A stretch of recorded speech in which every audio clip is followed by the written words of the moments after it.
Assalamualaikum warahmatullahi wabarakatuh. Alhamdulillah, pagi ini kita bertemu kembali dalam pertemuan pembelajaran daring kita yang ke-9. Sebelum memulai, mari kita membaca doa bersama-sama. Bismillahirrahmanirrahim. Rabbi jidni ilman warjukni fahman. Oke, pertemuan ini Ibu akan membahas kembali tentang mengungkap gagasan persuasif melalui pidato. Sebetulnya materi ini sudah Ibu sampaikan dalam bentuk PowerPoint kepada kalian pada pertemuan keempat. Kemudian Ibu memberikan beberapa tugas yang harus kalian lakukan dalam bentuk membuat teks pidato, dalam latihan uji kompetensi, mengerjakan soal-soal. Tapi kali ini Ibu akan bahas ulang kembali karena pertemuan minggu berikutnya insya Allah kita akan ada PTS, penilaian tengah semester. Penilaian tengah semester nanti akan Ibu berikan dalam materi 2 bab. Bab pertama tentang teks laporan percobaan dan bab kedua tentang mengungkap gagasan persuasif melalui pidato. Baik, kali ini akan Ibu jelaskan materi bab 2 ini dalam 5 kali tayangan. Jadi nanti ada beberapa tayangan, Ibu akan sampaikan dalam 5 kali tayangan sesuai dengan pembahasan yang berbeda-beda. Tayangan pertama nanti Ibu akan menyampaikan tentang bagaimana kita memahami pidato persuasif. Yang kedua, bagaimana kita memperoleh informasi dalam pidato persuasif. Yang ketiga, bagaimana kita menyimpulkan isi pidato persuasif. Yang keempat, struktur dan kebahasaan pidato persuasif. Yang kelima, bagaimana penyusunan pidato persuasif. Baik, silakan diambil catatannya, bukunya, alat tulisnya sambil mendengarkan. Jangan lupa dicatat. Ya, oke. Tayangan pertama akan Ibu mulai. Bagaimanakah kita memahami pidato persuasif ini? Pidato persuasif ini terdiri dari 2 kata, yaitu ada kata pidato, ada kata persuasif. Yang diharapkan dari materi ini adalah kalian bisa mengungkapkan gagasan persuasif dalam bentuk pidato. Seperti apa gagasan persuasif itu? Ya, gagasan persuasif isinya berupa ajakan. Jadi menyampaikan kepada pendengar supaya yang diajak bicara mengikuti apa yang disampaikan oleh si pembicara. Kira-kira itu yang dimaksud persuasif. Kalau pidatonya apa? Pidatonya yaitu berbicara di depan orang banyak untuk mengungkapkan informasi yang ingin disampaikan. Kira-kira begitu. Kalau pidato persuasif berarti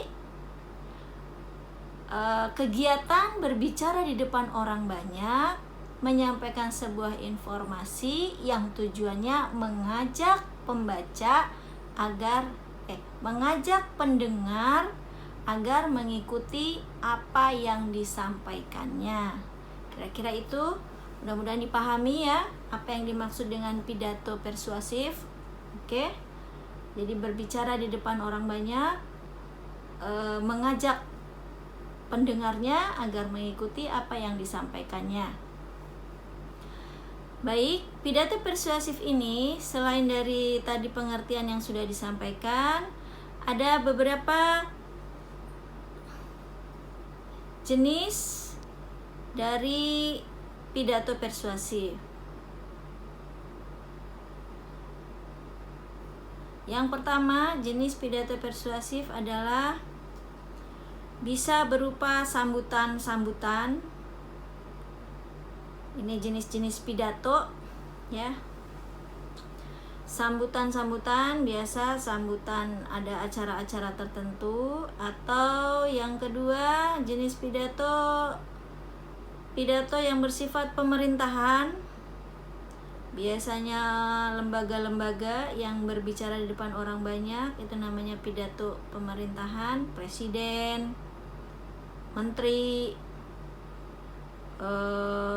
apalagi instansi-instansi ya.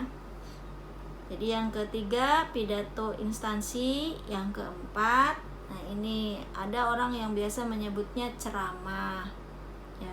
Ceramah ini banyak macamnya.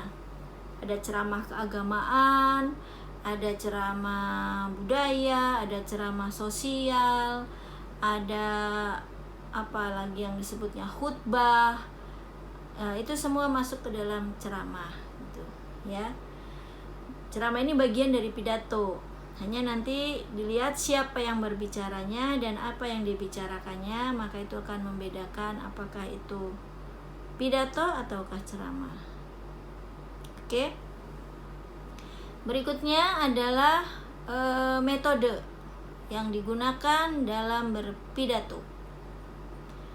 Tolong diingat, ini cara. Metode itu adalah cara. Bagaimana kalian berpidato, itu ada 4 cara. Ini kaitannya dengan nanti mungkin ada ujian PTS-nya, bisa pidato, atau bisa juga ujian praktiknya nanti yang berpidato. Kita lihat situasi. Yang jelas, teks pidato yang sudah kamu buat tolong dihafalkan. Tidak lagi dilihat dengan teksnya. Silakan berlatih di rumah, nanti pada saatnya akan ada penilaiannya ya. Bagaimana cara berpidatonya? Nah, cara berpidatonya ini ada 4 cara ya. Orang berpidato itu bisa menggunakan 4 metode. Boleh pilih salah satu, tapi tidak semua orang bisa menggunakan metode tersebut. Tergantung kepada kebutuhan. Yang pertama, ini namanya metode naskah, atau bahasa istilahnya adalah manuskrip. Metode naskah ini apa yang disampaikan di depan orang banyak tidak boleh ditambahi dan dikurangi dari teks yang sudah disiapkan. Biasanya ini pidato kenegaraan, pidato pemerintahan. Contoh-contohnya seperti itu. Kalau kita upacara 17 Agustus di lapangan, biasanya Bapak Wali Kota membacakan pidatonya atau sambutannya, itu sama dengan di tempat-tempat yang lain karena sudah dalam bentuk teks gitu. Itu namanya metode naskah. Yang kedua, metode ekstemporan. Yang seperti apa ini metode ekstemporan? Metode ekstemporan adalah metode berpidato yang ketika berpidato dia sudah menyiapkan catatan kecil untuk memudahkan mengingat urutan-urutan atau ide-ide yang akan disampaikan dalam berpidato. Keuntungannya atau keunggulannya, ketika dalam berpidato dia tidak akan panjang dan lebar, dia akan memanfaatkan sesuai dengan waktu yang disediakan, urutannya rapi dan terstruktur, berurutan penyampaiannya, tidak melebar dan tidak meluas pembicaraannya. Ini metode ekstemporan. Kemudian yang ketiga, ini metode impromptu. Ini metode yang disebutnya pidato dadakan. Biasanya ini dilakukan metode ini oleh pejabat-pejabat pemerintah atau kepala-kepala daerah yang menghadiri sesuatu acara, kemudian tidak ada pemberitahuan terlebih dahulu, tiba-tiba disuruh memberikan sambutan. Jadi tidak ada persiapan teks, tidak ada persiapan ide-ide pokok. Jadi dia langsung ke depan ketika diminta untuk berpidato.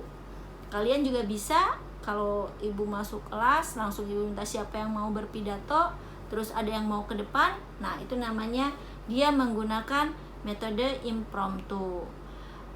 Banyak kekurangannya.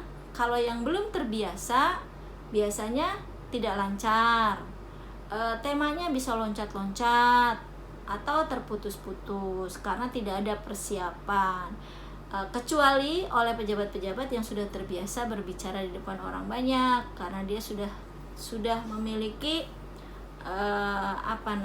bahan-bahan yang dibicarakannya di luar kepala itu. Yang keempat, metode memoriter atau biasanya ini hafalan ya. Metode hafalan ini ya biasa digunakan oleh kita siswa-siswa yang sedang belajar untuk berpidato. Jadi disiapkan dulu teksnya, kemudian dihafalkan, dibaca berulang-ulang, dilatih di depan kaca pada saatnya, kemudian nanti berbicara dengan tidak membawa teks, tapi sudah dihafalkan terlebih dahulu teksnya.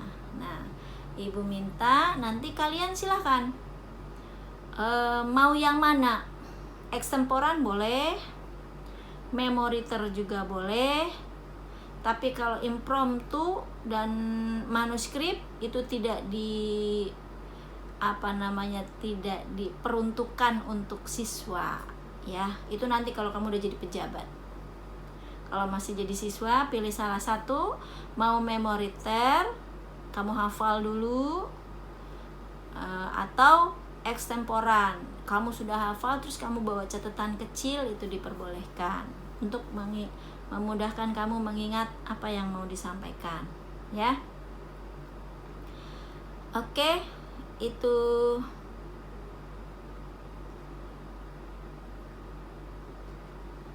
informasi dalam pidato persuasif akan diberikan pada pertemuan tayangan berikutnya.